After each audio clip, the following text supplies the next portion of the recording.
pencher vers moi son oreille, et je le chanterai toute ma vie.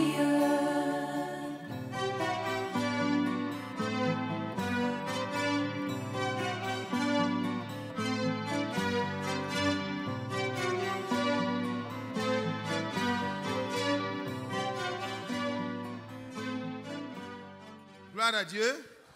Est-ce que c'est vrai? Nous croyons que c'est vrai. Par la grâce de Dieu, c'est vrai. Amen. Autrefois, le diable nous avait chevauchés. Il dit qu'après d'avoir livré nos membres autrefois au péché, ça a servi vraiment comme des instruments d'iniquité. Mais maintenant, il est écrit clairement que le vieil homme ayant été crucifié, nous ne devons plus nous sentir vraiment redevables au péché et à la chair. Non, nous ne sommes plus obligés d'obéir aux injonctions de la chair. Nous pouvons lui dire, oui, autrefois, je te devais Satan, mais maintenant, Christ a tout payé. Je ne suis plus redevable. Si vous avez crédit envers quelqu'un, même si vous avez un ami qui est juge, c'est difficile de lui dire, ah, monsieur le juge, il faut dire au monsieur là, il faut le menacer pour qu'il ne vienne plus chez moi, il ne vienne plus m'encaisser. Est-ce que c'est possible? Les juristes, même si ton ami est chef d'état-major, ce qu'il peut t'aider à faire, c'est de t'aider à payer. Une fois que c'est payé, le créancier n'a plus le droit de venir vers toi. Il va aller encaisser les autres. Mais pour toi, il va te laisser tranquille. C'est pour cela que le Seigneur a tout payé.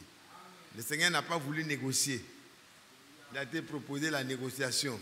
Il a dit non, je suis venu pour tout reprendre. Alléluia. Il n'y a pas de négociation. On va aller au combat. Celui qui gagne, gagne. Alléluia. Et notre champion a gagné. Notre héros a gagné. Alléluia. Quand David a gagné, les Philistins se sont rendus compte que c'est héros contre héros. Et leur héros a perdu.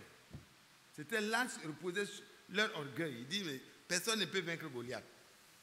Donc personne ne peut nous vaincre. Donc les Philistins étaient remontés, ils se moquaient d'Israël. Et puis l'autre parlait. Il parle. Quand Israël regarde, il ne voit pas le Seigneur. Ils se voient eux-mêmes, ils regardent, et puis ils se mesurent, ils se calculent, exactement comme à l'entrée de la terre promise. Ils sont allés, ils ont regardé les géants, ils ont regardé les murs fortifiés, les villes fortifiées, les fils d'Anak. Ils ont vu, les gens étaient exercés à la guerre. Ils avaient vraiment des armées puissantes. J'imagine Jéricho, avec les murs larges comme ça, les chars en haut, présentant les canaux. Donc ça fait peur. C'est impressionnant. Ouais. Et quand les esprits sont revenus, ils ont fait le compte rendu. Josué et Caleb étaient dedans. Mais eux, ils avaient d'autres yeux.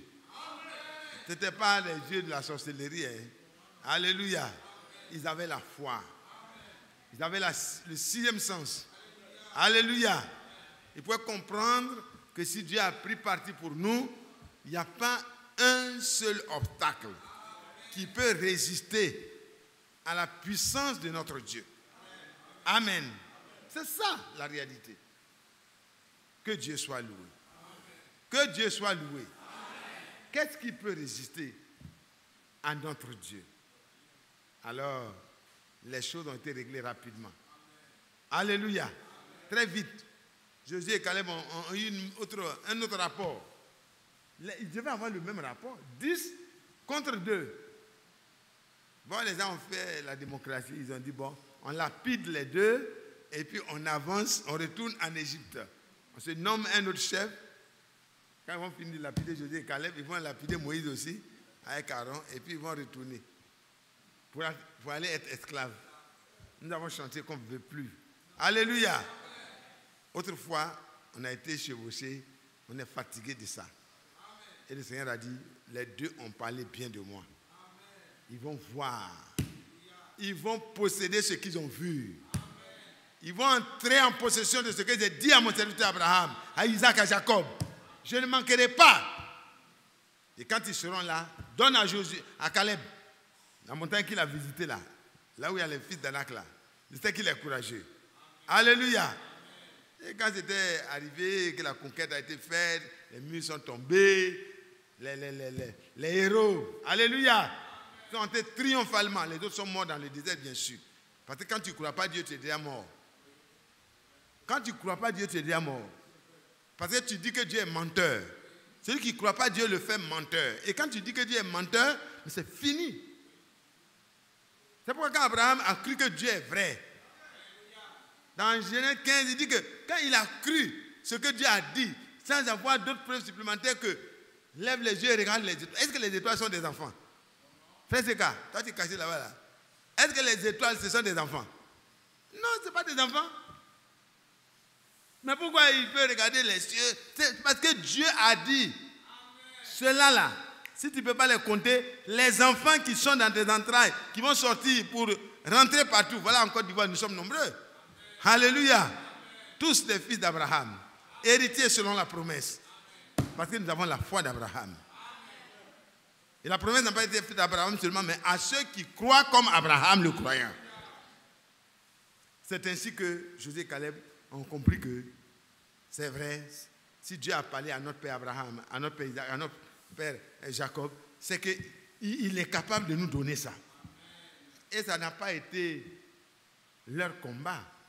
Eux, ils devaient être obéissants et être sur le terrain. De la même manière que Dieu a justifié la foi d'Abraham, Dieu a justifié la foi de Josué et de Caleb. Et des enfants qui ont cru. Que Dieu vous bénisse. Amen. Alléluia. Donc nous ne sommes plus redevables, hein, vraiment. Le diable, il ne savait pas qu'on est informé maintenant. Mais on est bien informé. Et il est dit clairement, ne livrez plus. Amen. Regardez-vous vous-même comme mort au péché et comme vivant pour Dieu en Jésus-Christ. Que le péché ne règne donc point dans votre corps mortel. Et n'obéissez pas à ses convoitises. Ne livrez pas vos membres comme instruments d'iniquité. Non.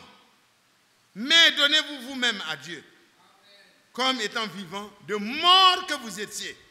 Et offrez à Dieu vos membres comme des instruments de justice. Amen. Offrons à Dieu nos membres. Chaque membre de notre corps doit servir à Dieu. C'est pourquoi aujourd'hui, nous allons parler d'un seul membre. Amen. Nous allons parler d'un membre.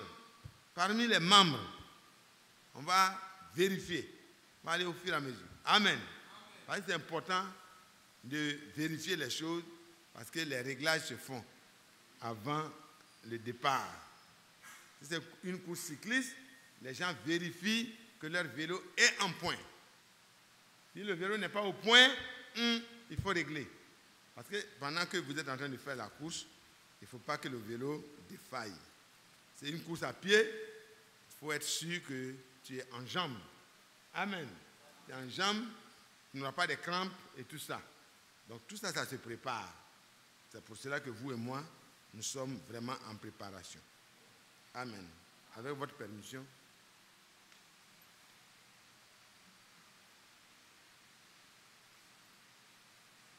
Ok. Nous allons nous lever tous. Prenons dans Éphésiens, au chapitre 4. Un verset connu de beaucoup. Chapitre 4, à partir du verset 29. Vous savez bien que, comme Pierre, nous n'avons rien de nouveau à vous apprendre. Vous êtes des savants dans les choses de Dieu. Ceux qui ont reçu le message de la fin des temps, ils savent beaucoup de choses. Nous autres, on ne peut rien apprendre. Surtout les frères qui vont sur l'Internet, ils connaissent beaucoup, beaucoup, beaucoup. Par la grâce de Dieu, c'est une bonne chose. Maintenant, passons à la pratique. Qu'il ne sorte, verset 29, de votre bouche aucune parole mauvaise. Ça seulement quand on prend ça là, frère, on peut rester là toute la soirée. Qu'il ne sorte de votre bouche aucune parole mauvaise. Ça va? Les mamans, les papas, les enfants, les étudiants, les travailleurs, que chacun regarde. C'est un commandement. Hein? Quand Dieu parle, c'est un ordre. Mais l'ordre n'est pas adressé à tout le monde, il est adressé à ceux qui sont disciples, à ceux qui se sentent enfants de Dieu. Dieu parle à ses enfants. En tant que maître, il parle à ses disciples. Amen. En tant que rédempteur, il parle à ses rachetés. Ça va? Qu'il ne sorte donc de votre bouche. Je dirais de notre bouche. Je suis dedans, mais ici, c'est écrit comme ça. De votre bouche, aucune parole mauvaise. Mais, s'il y a lieu, ça veut dire si vous devez parler. Vous n'êtes pas obligé de parler. Parce que les sages ne parlent pas beaucoup. Et les enfants de Dieu sont sages. On ne doit pas parler, non. Maintenant, si nous devons parler, parce qu'on nous dit parle quand même, dis ce que tu dois dire, frère, sœur, qui ne sortent de notre bouche aucune parole mauvaise. Dieu n'a pas montré une raison, un moment où non, bon, si c'est comme ça, là au moins vous pouvez sortir des paroles mauvaises. Il n'y a pas un endroit. Vous allez voir dans la Bible qu'il est autorisé à un chrétien de parler comme il veut. Aucune parole mauvaise ne doit sortir de notre bouche. Aucune parole mauvaise. Mais s'il y a lieu, quelques bonnes paroles. Alléluia. Oh, s'il y a lieu, si tu dois parler, quelques bonnes paroles qui servent à l'édification, c'est-à-dire qui permettent à quelqu'un de grandir. Alléluia. Quand on parle d'édifier une maison, c'est mettre les briques après briques pour que la maison grandisse. En mettant du ciment, bien sûr, au milieu. Amen. C'est soudé, ça va, ça monte. Avec les poteaux, tout. Il y a une harmonie, les chaînages, tout. La maison monte. C'est pourquoi dans la marche, il y a parfois des endroits où c'est le béton. Hein. Ça vient, c'est le chaînage. C'est pour que ça ne tombe pas. Amen. Et puis après, on va avec les briques. Après, c'est le chaînage. Alléluia. Que Dieu soit loué.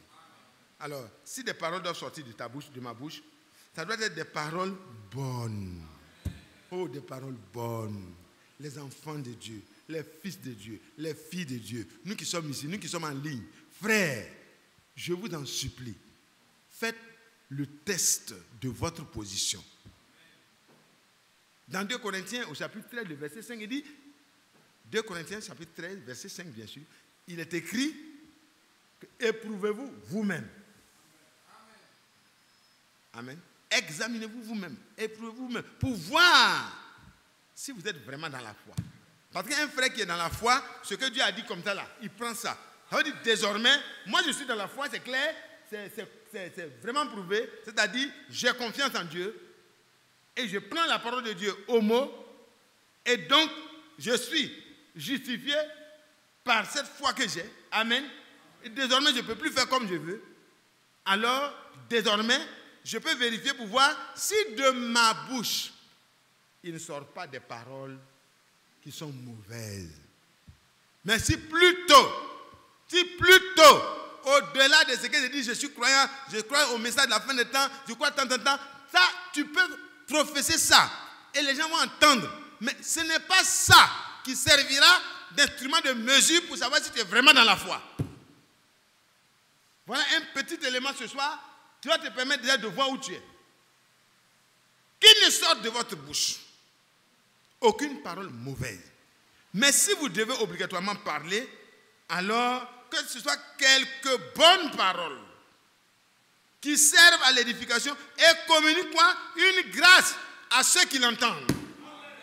Oh là là. Ça veut dire que quand quelqu'un entend, il doit voir la grâce de Dieu lui être communiquée.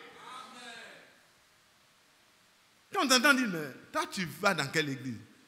Tu dis, oui, je vais dans une église, une petite église à Yopougon. C'est là-bas que tu apprends ça. On te dit tout ce qu'on te dit là. Et puis ce qui sort de ta bouche, c'est vraiment des paroles bonnes. Et puis, quand j'ai écouté, ça m'a édifié. Ça m'a refroidi dans mon ardeur. Je voulais en découdre. Mais quand j'ai entendu pour toi là, je me suis mis complètement en bas. Alléluia. Frères et sœurs, être chrétien, ce n'est pas la bouche. Ce n'est pas parler. C'est manifester la nature de Christ, même dans nos paroles et dans nos actes. Désormais, frère, ne cherchez pas à avoir raison. Les raisons qui vous amènent à critiquer, à parler là, ce sont des raisons diaboliques. Voici les vraies raisons. Si vous devez obligatoirement parler devant une situation, vous n'êtes pas obligé de parler.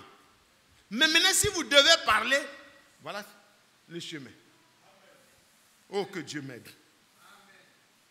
N'attristez pas le Saint-Esprit. Ça veut dire que, frère, nos paroles, nos actes peuvent attrister le Saint-Esprit, peuvent aussi le réjouir. N'attristez pas le Saint-Esprit.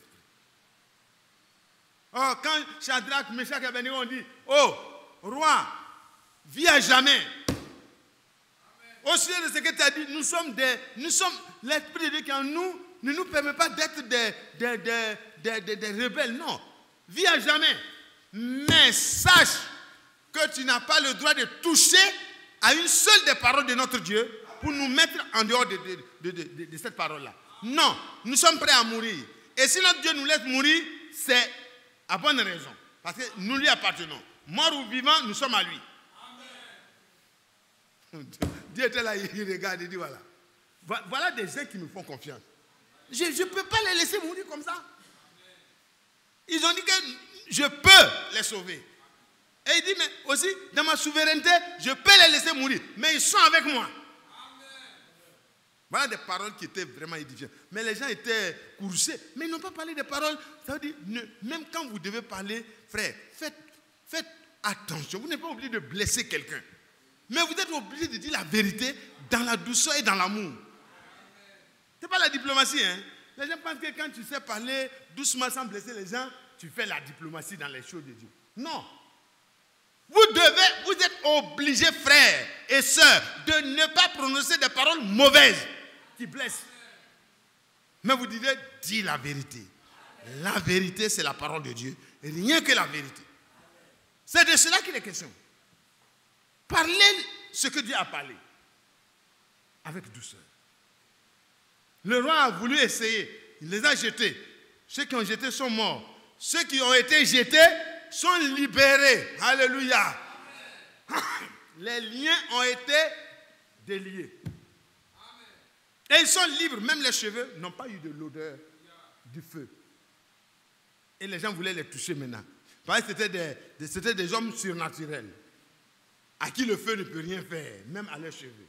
Oh, frères et sœurs, le problème c'est ta position et ma position dans la parole. Si nous restons dans la parole, nous sommes des intouchables de Dieu. Si nous restons dans la parole, nous sommes des intouchables de Dieu. Quelqu'un qui ne parle pas vite, qui ne se met pas en colère vite, qui ne se met pas à dire n'importe quoi. Mais frère, cette personne-là, elle finit par faire peur. Parce que tu es en train de dire tout ça, la femme est calme. Le mari n'a pas raison, c'est moi le chef. La femme est calme. Quand ça sort de sa bouche, chef, pardon. Quoi? Pardon après tout ce que j'ai fait là? Ah, cette femme-là, il ne faut pas avoir peur d'elle. Alléluia. Mais sur quoi elle compte? Et puis elle est calme comme ça. Elle compte sur Jésus. Il ne sortira pas de ta bouche une parole mauvaise. Mais si tu dois ouvrir la bouche, que ce soit des paroles bonnes, qui édifient et qui communiquent la grâce à ceux qui t'entendent. N'attristez pas le Saint-Esprit. Pourquoi? Par lequel vous avez été scellés pour le jour de la rédemption. Le Saint-Esprit est venu pour que, frères, ceux qui ont le cœur disposé le reçoivent. Et quand nous l'avons reçu, il nous conduit quoi? À faire quoi? À faire uniquement ce que la parole ordonne pour nous. Maintenant, quand quelqu'un vient vous conduire et que vous lui résistez et que vous ne voulez pas faire ce qu'il vous conduit à faire, il est triste. C'est pas vrai? Les enseignants, quand vous avez un élève, vous êtes en train de faire ce cas, ça veut dire de Dieu. Alors, quand tu veux l'alphabet, tu veux apprendre aux gens à lire. Et puis, tu vois qu'ils ne prennent pas au sérieux. Toi, tu as préparé les cours, tu t'es mis tout. Tu viens et puis on ne prend pas ça au sérieux. Ça attriste. Mais le Saint-Esprit veut te préparer pour le jour de la rédemption. C'est pourquoi tu l'attristes quand tu retardes la préparation en faisant ce que tu veux, en parlant comme tu veux. Tu n'as plus le droit de parler comme tu veux. En groupe ou en privé, unique ou à plusieurs, tu ne dois parler que ce qui est édifiant. Un chrétien ne doit pas arrêter de parler parce que quelqu'un arrive. Vous êtes d'accord avec moi?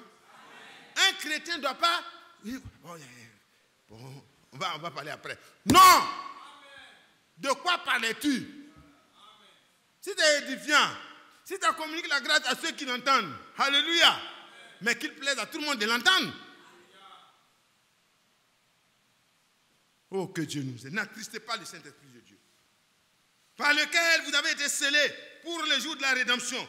Que toute amertume, toute animosité, toute colère, toute clameur, toute calomnie, toute espèce de méchanceté disparaissent du milieu de vous. Allez relire ça, frère. S'il y a un seul des éléments qui est trouvé en toi, tu es en danger. Tu vas attrister le Saint-Esprit. Tu vas l'attrister. S'il est là, s'il est en toi, hein. Maintenant s'il n'est pas en toi, le frère madame dit qu'il va s'envoler. Quand tu dis, oh Seigneur, donne-moi ton esprit, le Saint-Esprit va. La colombe ne vient pas sur des boucs. La colombe ne vient pas sur des porcs. La colombe ne vient pas sur une autre nature que l'agneau. N'attristez pas. S'il est déjà là, ne l'attristez pas. Vous allez faire qu'il ne peut plus vous enseigner. Mais il dit ça, tu fais le contraire. Il dit ça, tu fais le contraire. Mais il est venu pour te conduire. Ne continue pas de retarder ta préparation, frères et sœurs. Alors, frère Mathias, tu nous as oublié. Les personnes âgées peuvent s'asseoir. Mais vous autres comme moi, restez debout. Amen. Voilà, mes parents, asseyez-vous. Dieu vous bénisse. Les autres, on reste debout. Si tu es malade, tu peux t'asseoir. Amen. Que toute amertume, ça veut dire les choses qu'on emmagasine là, et puis ça commence à pourrir là, à l'intérieur du cœur. Tu m'as fait ça. Bon, je laisse tomber. Tu laisses tomber où? Dans les réservoirs. Tu as fait ça. Je laisse tomber. Tu laisses tomber où? Un jour, on dit la goutte d'eau qui fait déborder le vase. Ça veut dire que le vase n'était pas vide. Ça se remplissait au fur et à mesure que les gouttes venaient. Au fur et à mesure, on dit je laisse tomber, mais tu laisses tomber quelque part. Je laisse tomber, je laisse tomber. C'est ça qui fait que le cœur est rempli d'amertume finalement. Personne ne m'aime. Les gens ne me comprennent pas. Les gens sont quoi? C'est toi qui es le problème. C'est toi le problème. Quand tu fais quoi et puis les gens ne t'aiment pas. C'est un problème, règle en même temps. Moi, j'ai dit aux gens, je n'ai pas de magasin pour les problèmes. Je règle les problèmes au fur et à mesure qu'ils arrivent et puis je continue ma route. Que Dieu vous bénisse. L'amertume, ce n'est pas bon, hein, frère. Pardon, je vous en prie. Déposez votre amertume au pied du Seigneur et sortez de cette réunion de prière-là sans amertume. Alléluia. Aucune. Ne dites pas non, j'ai diminué. Il reste juste un peu avec telle personne-là. Sincèrement, vraiment, je n'arrive pas. Si tu n'arrives pas, Dieu peut t'aider. Donc, il ne faut pas laisser ça. Parce que sinon, ce qui fait l'amertume, ça va sortir un jour par ta bouche. Ça ne sera pas une parole bonne. Toute animosité. Parce que quand ça est là, c'est emmagasiné là, tu vas réagir comme un animal. Tu vas réagir comme un animal. L'homme animal, il ne maîtrise pas les choses de Dieu. Lui, il règle ces choses en même temps, Le chrétien règle en même temps, mais avec l'amour et la douceur. Que Dieu nous aide. Frère, regardez bien avec attention si les éléments cités là sont dedans. Que toute colère et toute clameur, colère qui va jusqu'à la clameur, tout le monde entend autour de toi. Non seulement tu es en colère, mais tous les voisins entendent ta voix à tout moment. C'est toi. Vraiment, je t'en prie. Tu es un fils de Dieu, tu es une fille de Dieu. Tu dois avoir honte. Tu ne dois plus continuer comme ça. Parce que les gens te connaissent comme identifié à Christ. Toute calomnie, s'asseoir pour parler mal. Parce que la médisance, c'est ce qu'on sait qui n'a pas été bien fait. Et puis bon, on prend le malin plaisir de faire le colportage. Est-ce que tu as appris? Est-ce que tu as su? Est-ce que tu as vu? L'autre qui n'a pas vu, on vient lui donner ça. L'autre qui n'a pas, on vient lui donner ça. Et on répand. Parfois, c'est des rumeurs même. Mais la calomnie, vraiment, c'est le mépris qu'on a dans le cœur, là, on commence à faire sortir. On parle mal des autres. N'est pas bien. Ne faites pas ça, frère. Oh, ça doit disparaître. Que toute clameur, toute calomnie, toute espèce de méchanceté, toute espèce, il y a des formes de méchanceté, ça peut être verbal, ça peut être par violence, les juges parlent de violence, violence verbale, violence physique, violence, voilà, toutes sortes de méchanceté. Voilà. La Bible parle de la méchanceté ici. Ce qui n'est pas bon là, c'est méchant. Alors que toutes sortes de méchanceté. Tu as pris quelque chose, il faut remettre. Si tu as fini là, il faut essayer de remettre. Sinon, c'est de la méchanceté. Ni le méchant prête et ne rend pas. Autant que cela dépend de toi, il faut le faire. Rapidement. Pour que le frère n'ait pas de l'amertume. Désormais, il va dire, je ne donne plus mon livre, parce que quand j'ai donné l'autre, je n'ai plus retrouvé. C'est toi qui as créé ça. Ne faisons plus ça. Et non, c'est ceux qui ont décidé que ça fasse quoi? Que ça disparaisse du milieu de vous. Qui est d'accord? Qui veut que ça disparaisse? De cette assemblée, de ma maison, de mon endroit de service. Je veux que ces choses-là disparaissent. Ça disparaît à partir de qui? À partir de moi. Parce que je ne peux pas contrôler pour l'autre, mais je peux prier pour l'autre. Mais je ne pourrais prier que lorsque j'ai fini d'enlever la poutre qui est dans mon œil, je peux aider l'autre à enlever la paille qui est dans son œil. Le chrétien n'est pas celui qui doite les autres. Le chrétien voit lui-même, il se juge lui-même, parce qu'il ne veut pas être jugé devant Dieu. Il s'examine à la lumière de la parole et il met la parole en pratique. Et quand il voit qu'il y a un frère qui essaie de faire mais qui a des difficultés, il lui vient en aide par des conseils, par des prières. Alléluia. Frère, prends courage. Moi-même j'étais comme ça, mais Dieu m'a aidé. Il va t'aider. Alléluia. Voilà un frère. Voilà un frère. Il veut m'aider. Les enseignants disent qu'il n'y a pas d'élève qui ne peut pas réussir. C'est pas vrai? Tous les élèves peuvent réussir. Ça dépend de la compétence de celui qui enseigne. Ça, quand j'ai écouté ça, vous l'avez dit, dites non, tout est récupérable. L'intelligence que Dieu a donnée, même les plus, qui semblent les derniers de la classe, là, on peut les récupérer et en faire des braves, des héros. Dans le domaine où Dieu veut qu'ils excellent. Donc toi, tu as été créé pour être un héros de la foi. Il n'y a rien qui peut être impossible à toi si tu crois au Seigneur et si tu es prêt à te mettre à la disposition du Saint-Esprit pour qu'il t'édifie. Alléluia. Tu seras un sujet d'édification pour les autres par tout ce qui sortira de toi et par les actes que tu vas poser. Parce que tout ce qu'on a cité là, c'est des actes. Hein. Quand on parle de temps, c'est des actes maintenant. Ce n'est plus des paroles seulement. Que Dieu nous bénisse. Que Dieu nous bénisse. Soyez bons les uns envers les autres, compatissants, vous pardonnant réciproquement comme Dieu vous a pardonné en Christ. Est-ce que vous êtes prêts à faire ça? Frère, ça là, ce n'est pas des théories. Ce n'est pas j'ai lu 20 brochures, j'ai lu 50 brochures, j'ai lu 1000 brochures. Ça, c'est la parole de Dieu en marche. Est-ce que vous êtes prêts? Frères et sœurs, est-ce que ce soir-là, on peut se mettre à genoux pour dire Seigneur, ça là, nous le voulons au milieu de nous. C'est pratique. Sujet de prière là, il y en a. Hein? C'est pour ça qu'il faut méditer. Parce que quand on médite, on voit la volonté de Dieu. C'est écrit. Soyez bons les uns envers les autres. Parce que quand ton cœur est vidé de tout ça, là, quand on dit tout ça, là, ça ne doit pas être nommé au milieu de nous. Ça doit disparaître là. Quand ça disparaît là, on avance maintenant. Amen. Avant de faire un bâtiment, qu'est-ce qu'on fait? On enlève toutes les herbes, on enlève tout. Et puis la terre qui est superficielle là, on creuse, on arrive à une terre ferme. Amen. Et on a fermé la terre en plus en mettant du béton à la base. Amen.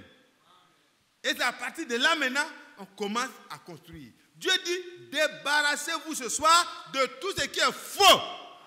Et ne construisez pas ce qui est faux. Et ne construisez pas sur ce qui est faux.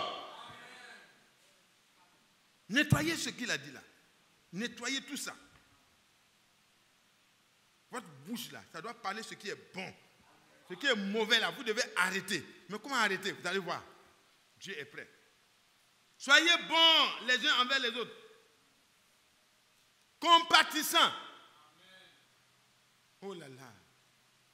Compatissants. Dieu même est miséricordieux et compatissant. Oh Seigneur. C'est-à-dire vous prenez part à la passion, à la souffrance des autres. Oh, que Dieu soit loué. Vous pardonnant réciproquement. Ça veut dire que de la même manière que tu souhaites avoir le pardon de ton frère et de ta soeur, tu dois être prompt à pardonner. Réciproquement, ça veut dire l'un envers l'autre. N'attendez pas que les autres vous pardonnent toujours. Soyez prêts à leur pardonner toujours.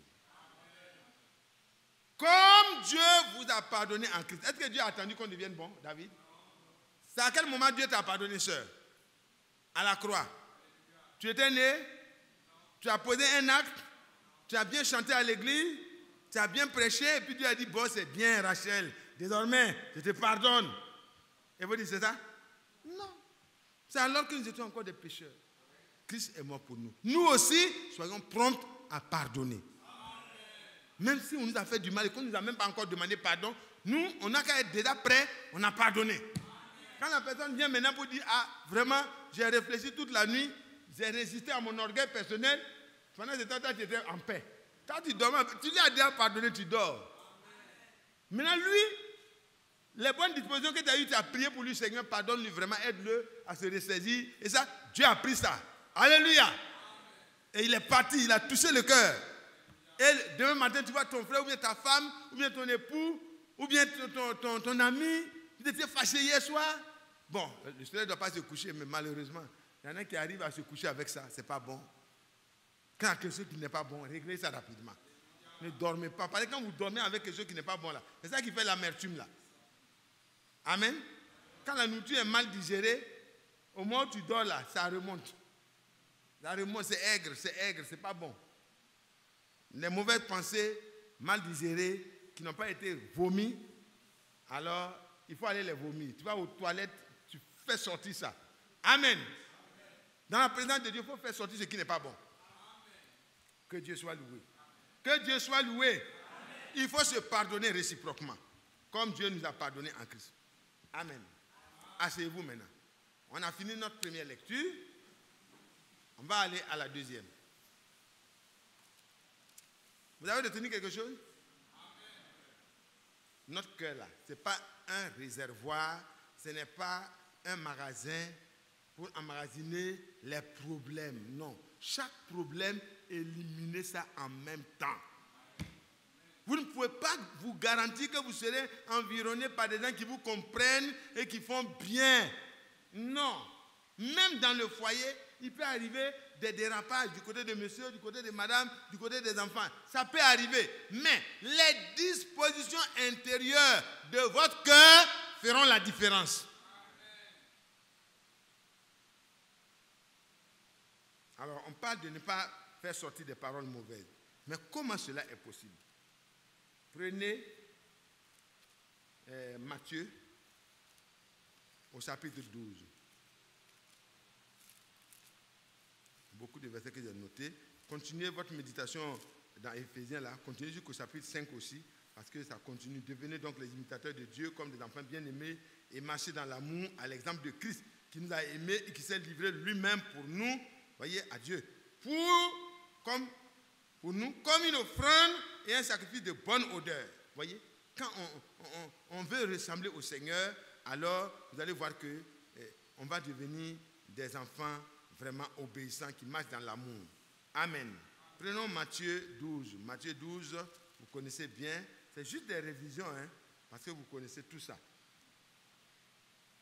Alors, comment on va reconnaître un chrétien? Le chrétien, là, il est au milieu de beaucoup de personnes qui se disent chrétiens. Au verset 33. Ou dites que l'arbre est bon et que son fruit est bon, ou dites que l'arbre est mauvais et que son fruit est mauvais. Car on connaît l'arbre par le fruit. Il dit, tous connaîtront que vous êtes mes disciples quand ils vont voir l'amour qui sort, qui se manifeste au travers de vous. C'est pas vrai? L'arbre se reconnaît à son fruit. Toi frère, toi soeur, tu n'as pas besoin de dire aux gens dans le quartier que tu es chrétien, que tu es chrétienne.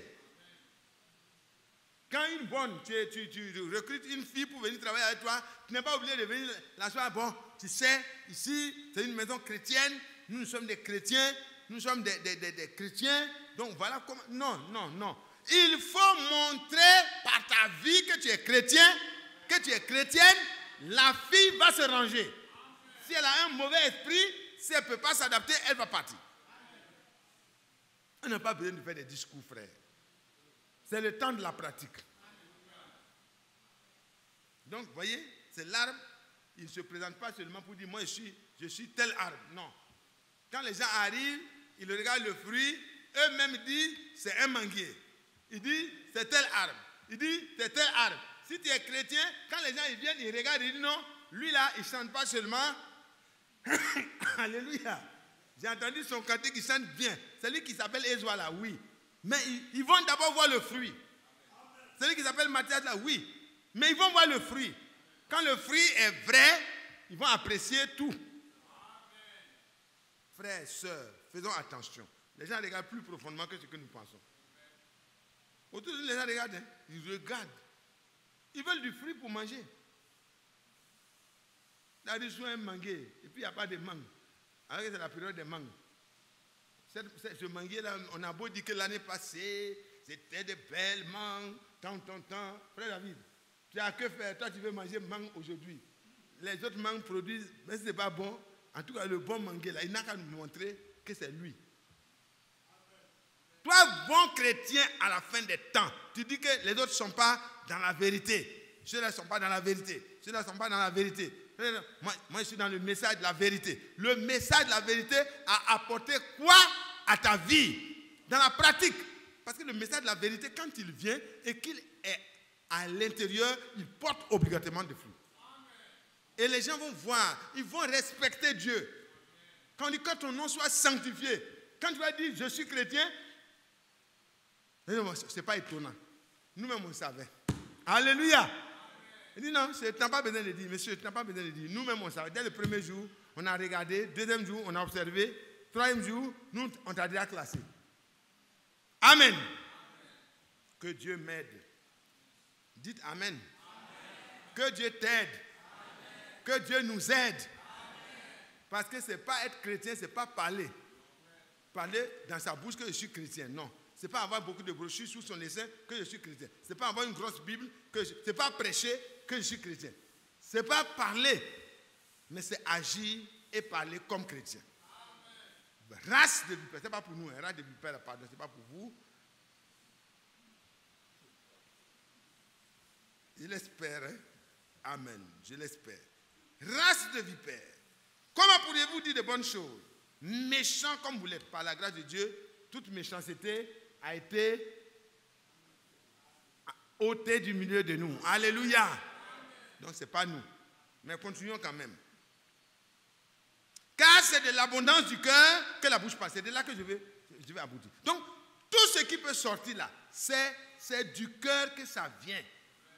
Ça veut dire que le cœur doit être occupé par la parole de Dieu et par le Saint-Esprit. À partir de là, ce qui va sortir va être différent. Amen.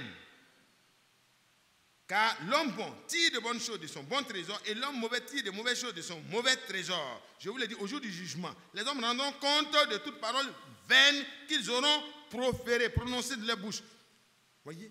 Car par tes paroles tu seras justifié et par tes paroles tu seras condamné. Donc, où se trouve le problème qui sort de ma bouche? Où se trouve le problème dans mes actes que les gens sont en train de juger comme bon ou mauvais? Ça vient du cœur. Si le cœur est rempli de mauvais trésors, tu ne pourras pas cacher. Tu peux dissimuler, mais Dieu, il est très fort. Il fait sortir ça un jour. Parce que la pression va venir sur toi. Et puis finalement, ce qui est caché en toi, là, ça va sortir. C'est pour ça qu'il ne faut pas attendre la pression. Il faut toi-même aller au pied du Seigneur pour dire, Seigneur, moi-même là. C'est ça la repentance. La personne reconnaît devant Dieu et demande à Dieu d'enlever ça.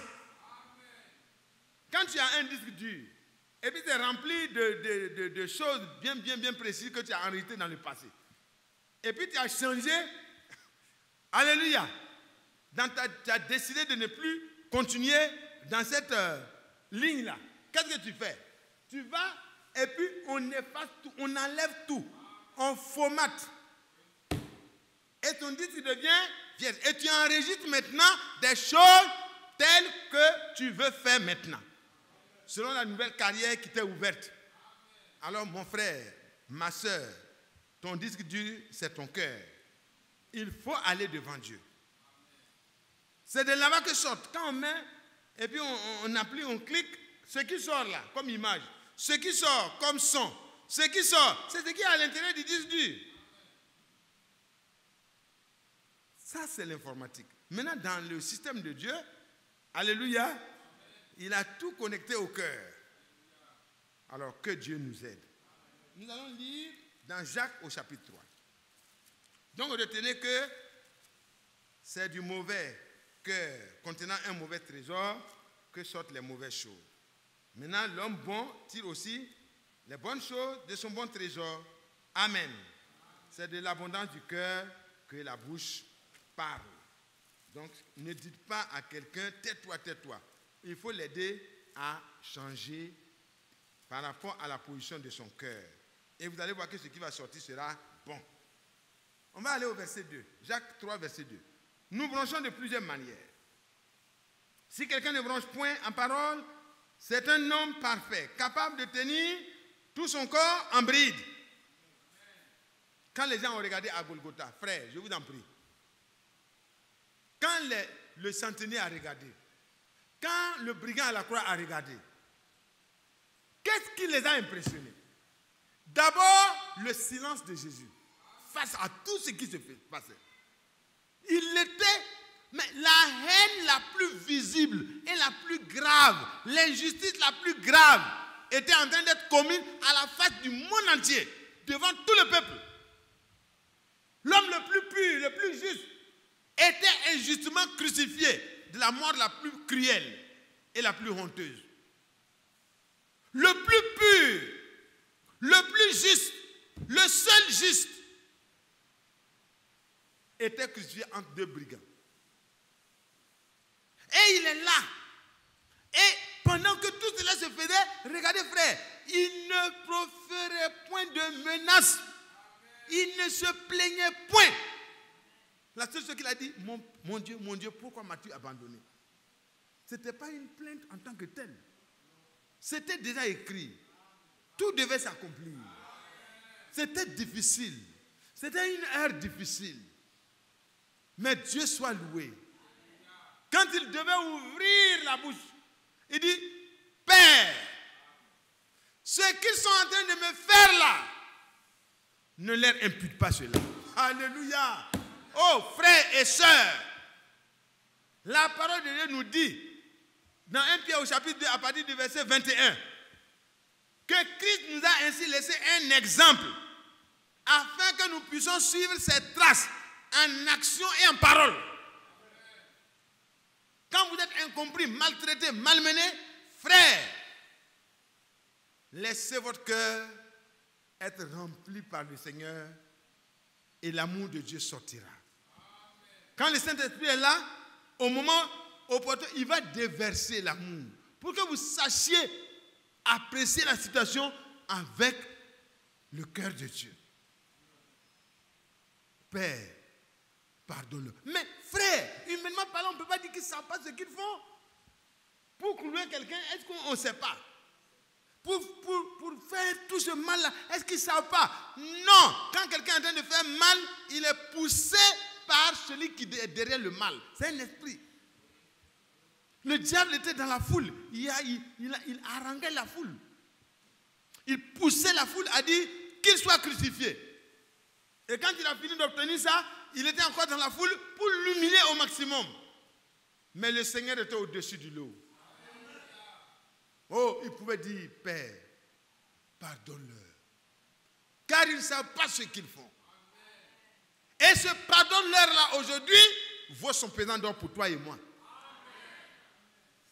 Nous avons marché autrefois dans ce que nous n'étions pas censés marcher. Nous, les fils de Dieu, qui sommes prédestinés à être semblables à l'image de son Fils.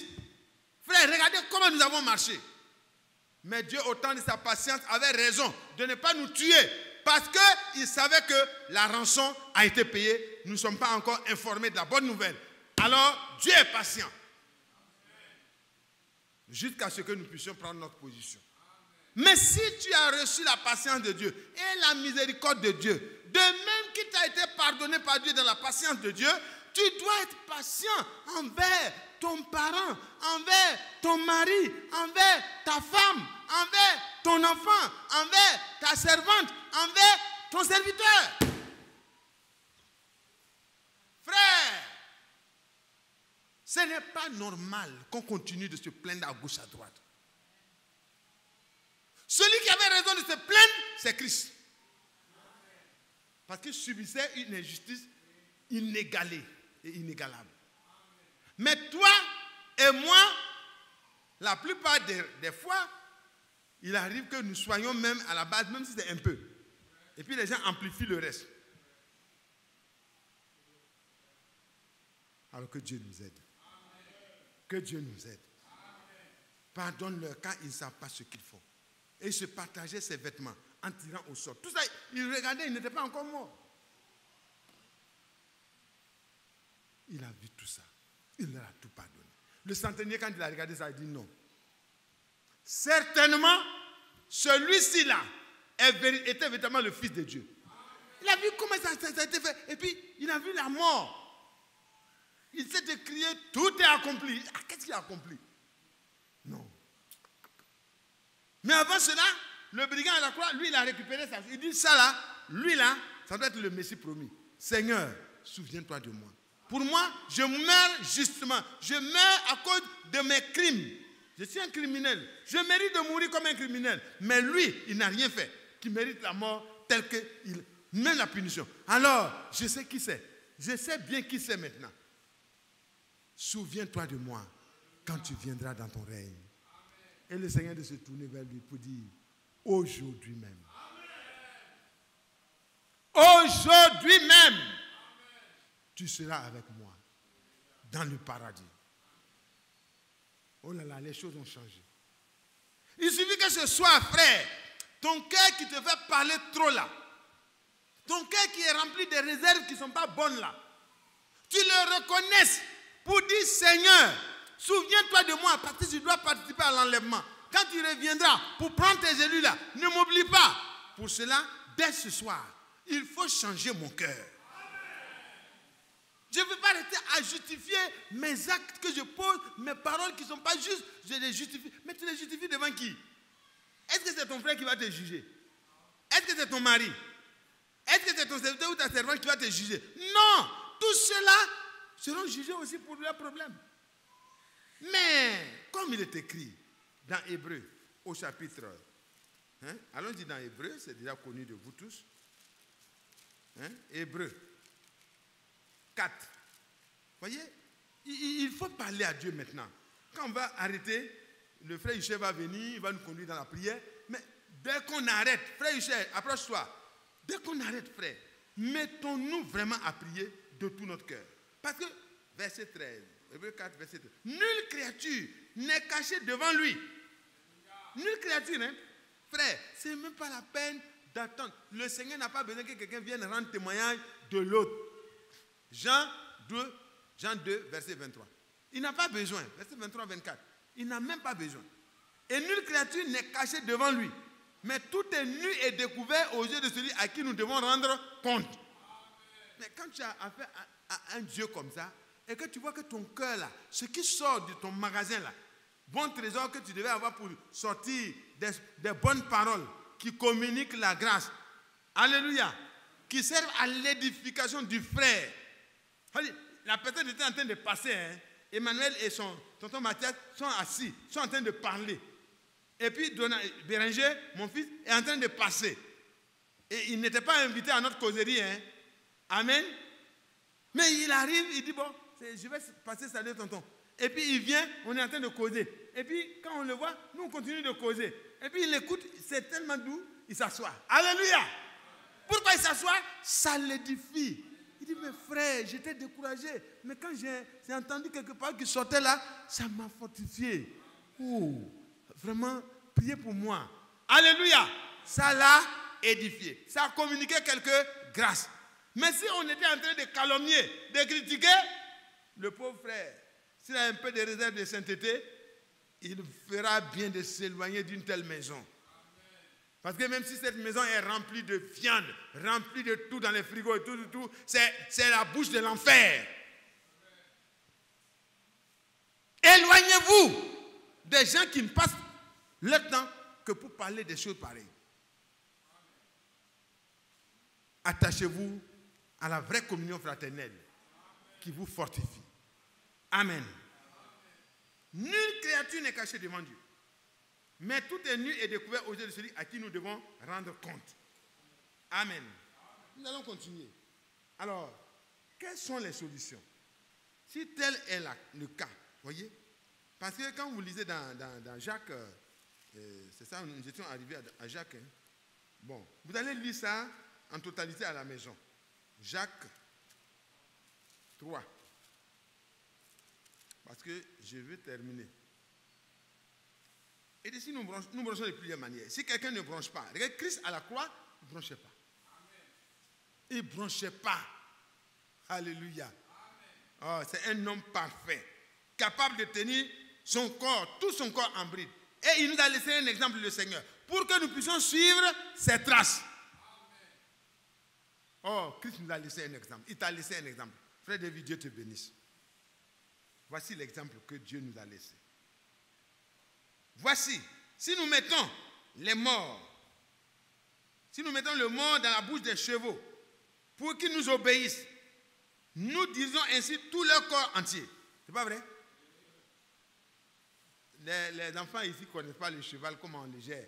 Mais nous, les villageois, le gros cheval là, tu vas voir un petit enfant qui le monte. Quand on a mis le mort là, l'enfant peut faire partie du cheval où il veut. Parce que ça gêne. Quand on fait comme ça, le cheval est obligé d'aller dans ce sens-là. Parce que sinon, sa langue là est tenue en bride. Ça le dérange. Avec le mort, ce qu'on appelle le mort là, on dirige le gros cheval de guerre. Comme on veut. Maintenant, on continue. Voici, même les navires qui sont grands, si grands, et que poussent des vents impétueux, sont dirigés par un très petit gouvernail au gré du pilote. Le petit pilote, quand vous regardez dans le bateau, il n'est pas gros comme le bateau. Hein. Le bateau peut avoir 300 mètres de long, peut-être 10 ou 20 mètres de large, avec plein de conteneurs dedans, et tout, avec peut-être une profondeur vraiment que vous ne pouvez pas imaginer. Ce n'est pas ce que vous voyez dehors là qui est le bateau. Hein. C'est souvent la partie du bateau. Mais à l'intérieur, dans les cales, il y a beaucoup de place. Et tout ça là, ces tonnes et des tonnes de fer sont dirigés par un petit gouvernail. Le monsieur, il est assis. Le petit gouvernail est là. Hein. Quand il fait comme ça, le gros bateau va dans le sens où il veut. Le gros bateau. L'homme a trouvé un moyen de gérer un gros massif de fer dans l'eau sans être obligé de venir pousser. Il trouve un moyen pour faire pousser ça. Et le vent un petit frère. Tout ça, c'est des comparaisons. Hein. De même, la langue est un petit membre et elle se vante de grandes choses. La langue. La langue. Oh, que Dieu nous aide.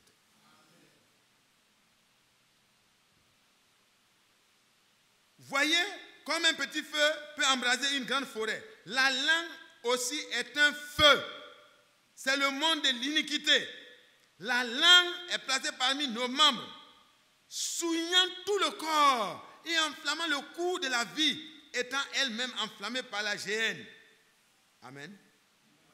Toute espèce de bêtes, d'oiseaux, de reptiles, d'animaux, marins, sont domptés et ont été domptés par l'homme. Quand vous voyez les éléphants dans les parcs, comment ils sont venus? Vous pensez qu'on les a amenés de gré comme ça? L'homme a des moyens de dompter. J'ai vu souvent dans les National Geographic, l'homme poursuivre un rhinocéros ou bien un truc comme ça. Il est loin comme ça, il est petit comme ça derrière l'animal. Il va tirer une petite flèche. Quand ça va rentrer dans l'animal, ils sont là dans la tente. Au bout de quelques temps, vous voyez le gros massif. Si c'est un éléphant, les mammouths ou bien c'est quoi, il s'en va, il est endormi. Et ils viennent le prendre comme un bébé, ils le déposent là où ils veulent et ils ajoutent l'anesthésie pour que ça arrive là où ils veulent. Et le monsieur se réveille, il est au milieu d'une clôture. C'est pas vrai? Il ne peut plus sortir, c'est son milieu naturel maintenant, désormais. C'est comme ça que le diable aussi fait. Il capture les gens par la rue et au moment où tu te réveilles, tu es au milieu de vraiment un tas de problèmes. Oh là là, l'homme dompte même les animaux les plus difficiles. Parfois, je suis allé dans un parc, j'ai vu des panthères, j'ai vu des lions, des vieux lions. Ah! J'ai dit, mais l'homme est dangereux. Mais l'homme n'a pas pu dompter un seul membre. Verset 8.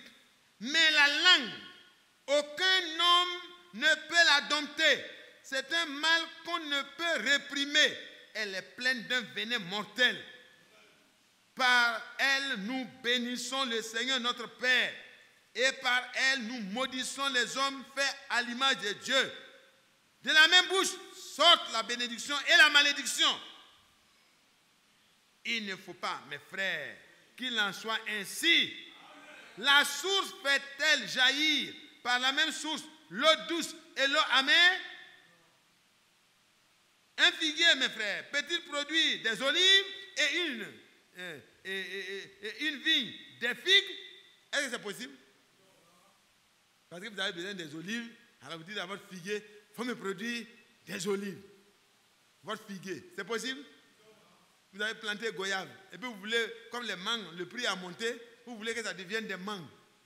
Ça ne marche pas. Chaque espèce se reproduit. Alors, de l'eau salée peut-elle non plus produire de l'eau douce? Répondez-moi. Est-ce que de l'eau, une source où l'eau est salée, ça peut devenir du coup de l'eau douce?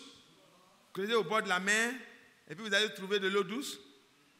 Je ne suis pas sûr que vous puissiez en trouver. Lequel d'entre vous est sage et intelligent? Alors, qu'il montre ses œuvres par une bonne conduite avec la douceur de la sagesse. Amen. Mais si vous avez dans votre cœur un zèle amer, un esprit de dispute, ne vous glorifiez pas et ne mentez pas contre la vérité. Cette sagesse-là n'est pas celle qui vient d'en haut, mais elle est terrestre, elle est charnelle, elle est diabolique. Amen. Car là où il y a un zèle amer et un esprit de dispute, il y a du désordre et toutes sortes de mauvaises actions. La sagesse d'en haut est premièrement pure, ensuite elle est pacifique, elle est modérée, elle est conciliante, elle est pleine de miséricorde et de bons fruits, exempte de duplicité et d'hypocrisie. Mais tout ça, ça vient d'où? C'est du cœur. C'est de l'abondance du cœur que les tels actes sont posés. C'est pourquoi ce soir, on a parlé de la langue, mais on a parlé de la source aussi. La source, c'est le cœur. La langue ne fait que manifester ce qui est à l'intérieur de vous. Allons-y dans Ézéchiel, au chapitre 36. Quelles sont les solutions que Dieu préconise pour vous et moi? Amen. Le diagnostic est posé.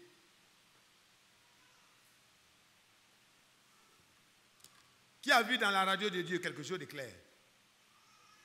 Quand on a mis le scanner Alléluia. Qui a pu identifier un mal qui est à l'intérieur de lui? Qui? Celui qui a identifié un mal, qui note ça bien. Il y a une solution de Dieu. Il n'y a pas besoin que vous levez les mains. Restez. On va chercher la solution ensemble. De toute façon, il y a des gens qui n'ont jamais accepté qu'ils sont malades. Vous voyez, non? Quand on dit consultation gratuite, ils sont malades, hein, mais ils n'aiment pas dire qu'ils sont malades. Mais Dieu veut que nous puissions déclarer notre maladie et recevoir la guérison. Ne restez pas là à accuser les autres. Hein. Le cas difficile, ce n'est pas l'autre, c'est toi. Ce qui va t'empêcher d'être enlevé là, ce n'est pas le cœur de l'autre, hein, c'est ton cœur là. Autour de toi, tu ne peux pas changer tout le monde. Mais tu peux laisser Dieu te changer. Et tu auras un rayonnement qui va édifier les autres. Je ne peux pas être sûr que telle ou telle personne ira dans l'enlèvement. Mais je dois être sûr que moi j'irai. Et je dois prier pour que les autres aillent avec moi. Alors que Dieu m'aide afin de me remettre en cause. Verset 26. Bon, vous pouvez lire à partir du verset 24, hein, mais on prend le verset 26 pour gagner du temps. Je vous donnerai un cœur nouveau. Vous n'êtes pas content? Je vous donnerai un cœur nouveau. Et je mettrai en vous un esprit nouveau. J'ôterai de votre corps le cœur de pierre. Et je vous donnerai un cœur nouveau. C'est comme si votre robinet était connecté vraiment à la mauvaise source, à un mauvais château d'eau, et vous n'avez pas de la bonne eau. Et puis on vous dit qu'il y a un nouveau château d'eau. Et que vous avez la possibilité de refaire votre connexion. Alléluia. Oh là là. Mais si vous voulez boire de l'eau pure, vous ne pouvez pas espérer de l'eau pure qui va sortir d'un mauvais château. Mais si vous voulez de l'eau pure, il vous faut une nouvelle canalisation jusqu'au canal pur. À la source pure. Et Dieu dit que ce soir, après avoir posé le diagnostic, montré clairement que ça ne va pas. Il est prêt à nous donner un cœur nouveau. Un esprit nouveau. Parce que la plus grande bataille jamais livrée, telle que le frère Branham l'a prêché, ça se passe dans votre esprit d'abord et ça descend au commandement supérieur. Alléluia. Et au commandement supérieur, c'est là que les grandes décisions se prennent. C'est le cœur. Et le frère qui laisse Dieu changer son cœur, changer son esprit, le frère ne peut même plus émettre des choses qui sont négatives. Il peut lui arriver de faire une petite erreur, glisser un peu, mais le frère n'est pas heureux parce que ce n'est pas sa nouvelle position. Alors, je vous donnerai un cœur nouveau. Je mettrai en vous un esprit nouveau. J'ôterai de votre corps le cœur de pierre et je vous donnerai un cœur de chair. Il n'a pas terminé. Hein? Je mettrai mon esprit en vous. Parce qu'il a dit que dans les vieilles outres, on ne peut pas mettre du vin nouveau. Il faut changer l'outre même. Dans notre vieux cœur là, le cœur adamique, le cœur vraiment que nous avons reçu par la naissance naturelle, ne peut pas recevoir vraiment l'Esprit de Dieu. Ce n'est pas possible. Il faut que Dieu lui-même change notre cœur. Un cœur, mais nouveau. Un esprit, mais nouveau. Nettoyé, purifié par le sang de Jésus-Christ. Qui veut un cœur nouveau? Qui veut un esprit nouveau? Qui veut avoir des dispositions nouvelles? Qui veut être une source de bénédiction et non de malédiction? Parce que vous voyez, la même source, il ne peut pas avoir la possibilité de bénir et de maudire. Non. Quand on ferme l'autre source, c'est l'autre source seulement qui est valable. Gloire à Dieu. Oh Dieu, il est bon. Je mettrai mon esprit en vous et je ferai en sorte. Dieu lui-même s'engage. Il dit, je ferai en sorte que vous suiviez. Je ferai en sorte que vous suiviez mes ordonnances, c'est-à-dire ma parole, et que vous observiez et pratiquiez mes lois. Verset 29. Je vous délivrerai de toutes vos souillures. J'appellerai le blé et je le multiplierai. Je ne vous enverrai plus la famine. Je multiplierai le fruit des arbres, le fruit des champs, afin que vous n'ayez plus l'opprobre de la famine parmi les nations. Alors, vous vous souviendrez de votre conduite qui était mauvaise et de vos actions qui n'étaient pas bonnes. Vous vous prendrez vous-même en dégoût par rapport à votre passé. Est-ce que vous voyez?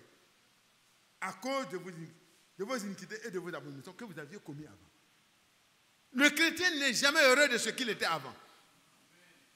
Mais le chrétien est heureux de la grâce de Dieu qui a fait de lui ce qu'il est aujourd'hui. Quand le chrétien se regarde, il reconnaît la différence entre son avant, son autrefois et son maintenant. Et il a l'espérance que le futur est meilleur. 1 Jean 3, verset 1 dit, bien-aimés, nous sommes maintenant enfants de Dieu. Mais ce que nous serons n'a pas encore été manifesté. Quand ça va être, c'est-à-dire quand le Seigneur va apparaître et que nous le verrons tel qu'il est, frère, nous allons être transformés complètement à sa ressemblance. Et Philippiens 3, verset 20-21 dit qu'il a le pouvoir de s'assujetter tout ça. Et c'est ce pouvoir-là qu'il va utiliser pour nous transformer à sa ressemblance exacte. Qui est heureux? Il transformera le corps de notre humiliation en le rendant semblable au corps de sa gloire par le pouvoir qu'il a de s'assujettir toutes choses.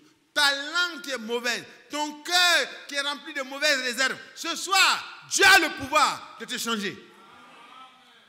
Et frère Franck dit, si tu n'as pas été changé maintenant, dans ton esprit et dans ton cœur, il ne faut pas espérer la transmutation de ce corps. Parce qu'on a dit, n'attristez pas le Saint-Esprit de Dieu, par lequel vous avez été scellés, pour et jusqu'au jour de la rédemption. Amen. Si vous êtes obéissant, si ce soir, tu reconnais le diagnostic placé par Dieu, alors nous lisons notre dernier verset, Jacques. Alors, qu'est-ce qu'on doit faire? Frère Mathias, qu'est-ce qu'on doit faire? Le jour de la Pentecôte, qu'est-ce qu'ils ont dit? Hommes, frères, que devons-nous faire? Parce que la parole de Dieu nous met devant nos responsabilités. Quand tu vas partir à la maison, continue, frère. Regarde, examine les paroles qui sortent de ta bouche. Quand ta femme parle et qu'elle parle peut-être pas bien, mais comment toi tu lui réponds? Sœur, comment tu réponds à ton mari? Comment tu réponds à celui qui t'agresse? Comment tu réponds quand tu es au volant et puis les gens conduisent mal devant toi? Quelles sont les paroles qui sortent de ta bouche? Quelle est la conduite de ton cœur qui se manifeste dans tes actes? Ne trompe personne, frère. Tu ne peux pas tromper quelqu'un. Parce que moi, je peux ne pas voir, mais Dieu qui doit nous faire rendre compte là, il sait tout ce que tu fais. Donc, c'est mieux que ce soir, on se mette à table, comme on dit. Quand tu viens et puis les enfants ont gâté quelque chose, et puis tu te poses la question, et puis, non, c'est pas moi, hein, maman. Maman, c'est pas moi, hein. Papa, c'est pas moi, hein. C'est pas moi, hein. Et puis il y a un qui s'avance, il dit, papa, comment ça pleure? Papa, c'est moi. J'ai pris ça, j'ai voulu faire ça, mais j'ai fait, c'est tombé. Papa, pardon. Non. Parmi les enfants là, celui qui accepte de reconnaître et qui demande à ne plus recommencer là, il sera l'enfant le plus proche de ton cœur. Dieu attend que toi, tu reconnaisses là où ça n'a pas marché. Il ne t'a pas dit de te débrouiller toi-même. Il dit, moi-même, je vais changer ton cœur. Je vais changer ton esprit. Je vais venir habiter en toi pour te montrer comment tu dois faire pour que tu suives les traces de Christ. 1 Pierre 2, verset 29, 23 et 21, 22, 23. Voyez, nous allons prendre donc Jacques. Levons-nous pour lire la dernière lecture.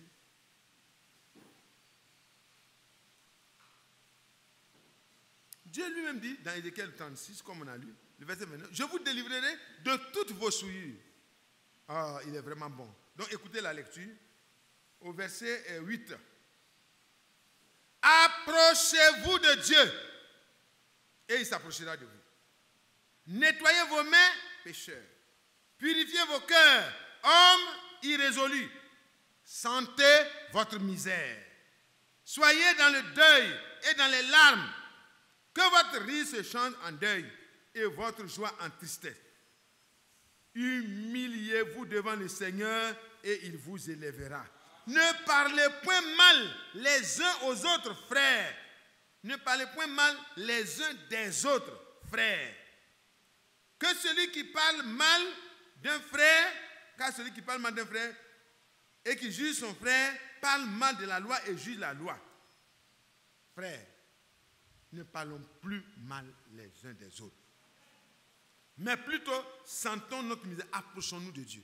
C'est le temps. On va se mettre à genoux. On va s'approcher de Dieu. Chacun va parler. On n'aura pas beaucoup de sujets ce soir. On veut que nos cœurs, le Seigneur, il fasse son travail. Pour que si on dit l'enlèvement pain demain là, qu'il y ait un bon pourcentage.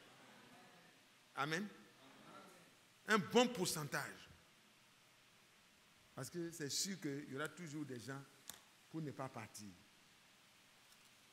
Hébreux au chapitre 4. Donc retenez, approchez-vous de Dieu. Donc la solution, ce n'est pas de rester loin, mais de s'approcher de Dieu qui peut nous changer. Et il s'approchera de nous. Quand Dieu s'approche de nous, la solution est trouvée. Nettoyez vos mains, pécheurs. Purifiez vos cœurs, hommes irrésolus. Dans la repentance, Dieu nous donne la purification vraiment de nos cœurs. Verset 13. Nous avons déjà lu ça. Donc on peut aller jusqu'au verset 14. Ainsi, puisque nous avons un grand souverain sacrificateur qui a traversé les cieux, Jésus, le Fils de Dieu, demeurons fermes dans la profession, dans la foi que nous professons. Car nous n'avons pas un souverain sacrificateur qui ne puisse compatir à nos faiblesses. C'est-à-dire, il est prêt. Il est compatissant. Il voit notre faiblesse. Il voit que nous ne sommes pas capables. Mais il n'est pas quelqu'un qui nous méprise. Non. Il est prêt à nous aider. Amen. Compatissant. Au contraire, il a été tenté comme nous en toutes choses, sans commettre de péché. Approchons-nous, le mot approchons-nous revient encore. Approchons-nous donc avec assurance du Dieu qui est assis sur le trône de la grâce. Amen. Du trône de la grâce, afin d'obtenir miséricorde, afin de trouver grâce pour être secouru dans nos besoins. Nos besoins aujourd'hui, ce n'est pas l'argent. Notre besoin, ce n'est pas le travail. Notre besoin, ce n'est pas d'être admis à l'examen. Notre besoin, ce n'est pas d'avoir la santé seulement, physique. Je veux que notre besoin se concentre en une seule chose ce soir. Frères et sœurs, si l'arbre est bon, son fruit sera bon. Si la source est bonne, son eau sera bonne. Si le cœur a été changé, le comportement va changer. Si le cœur est rempli de la parole de Dieu, ce qui sortira de ma bouche sera comme Christ à la croix. Ils ont tout fait, mais ils n'ont rien pu arracher comme méchanceté, comme parole qui n'est pas en accord avec la parole de Dieu. Il pourrait dire, qui de vous me convaincra du péché? Personne. Et à la croix, pendant que la haine a atteint son plus haut niveau, l'amour de Dieu était au plus haut niveau, au point qu'il pouvait pardonner ceux qui le crucifiaient. Ce soir, Dieu peut changer en toi, en moi, les dispositions de mon cœur. Il suffit seulement que je m'approche, que je sente ma misère, comme c'est dit dans Jacques 4, verset 8. Approchons-nous de Dieu et il s'approchera de nous. Il est assis sur le trône de la grâce. Il n'est pas dans le jugement pour le moment, mais le jugement n'est pas loin. Le dernier message qui doit précéder le jugement est déjà là. Déposé, prêché dans le monde entier pour servir de témoignage, afin que Dieu puisse changer le cœur de ceux qui sont prédestinés à être enlevés. Ce n'est pas théorie, c'est pratique. Ta vie doit montrer ça. Désormais, ce qui va sortir de ta bouche, même dans les temps où tu rencontres l'hostilité et l'adversité et même la haine se déploie devant toi, ta nature que Dieu t'a donnée doit manifester que tu n'es plus de cette terre-là. Tes pieds sont sur la terre, mais ton cœur est au ciel. Ça doit être ainsi. Le sadhu disait un jour qu'il était assis sur les hautes montagnes de l'Himalaya. Il était assis là-bas en train de méditer. Et puis, il y a eu un vent, une tempête qui était en train de ravager les arbres, de couper les cimes des arbres en bas. Et lui, il était assis au plus haut sommet. Et il voyait le carnage qui se faisait en bas. Et puis il dit, c'est vraiment l'image des chrétiens qui sont plus charnels. mais qui par l'Esprit de Dieu ont été changés. Et ils sont assis au sommet des sommets. Alléluia. En haut, dans les lieux célestes en Christ. Même quand on leur fait du mal sur la terre, sur leur corps, leur cœur n'est plus le cœur d'avant. C'est un cœur qui est assis là-bas. Donc, leurs réactions ne sont pas les mêmes réactions. Et autour de nous, les gens vont être obligés d'admirer notre Dieu. Ils vont dire, mais ce n'est pas possible. Toi-même, on ne dirait même pas que tu es sur la terre. Oui, effectivement, mes pieds sont sur la terre, mais mon cœur n'est plus ici. Que Dieu vous bénisse. Allons-y devant Dieu qui peut nous changer. Ne disons pas, je suis comme ça. C'est comme ça que je suis. Non, tu n'es pas comme ça. C'est le diable qui t'a rendu comme ça. Mais le Seigneur veut te rendre meilleur. Il veut changer ta vie. Il veut transformer ton cœur. Pour que ta bouche parle bien. Et que ton comportement parle bien. Mettons-nous à genoux, si nous le pouvons. Sentons notre misère. Parlons à Dieu. Sortons dans les allées. Parlons à Dieu. Si vous n'avez pas suffisamment de place, trouvez de la place dans les allées. Humilions-nous devant Dieu. Sentons notre misère pendant qu'il est temps.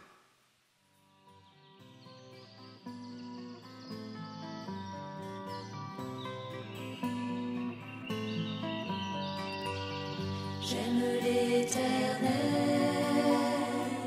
car il entend ma voix. Il a penché vers moi son oreille, et je le chanterai.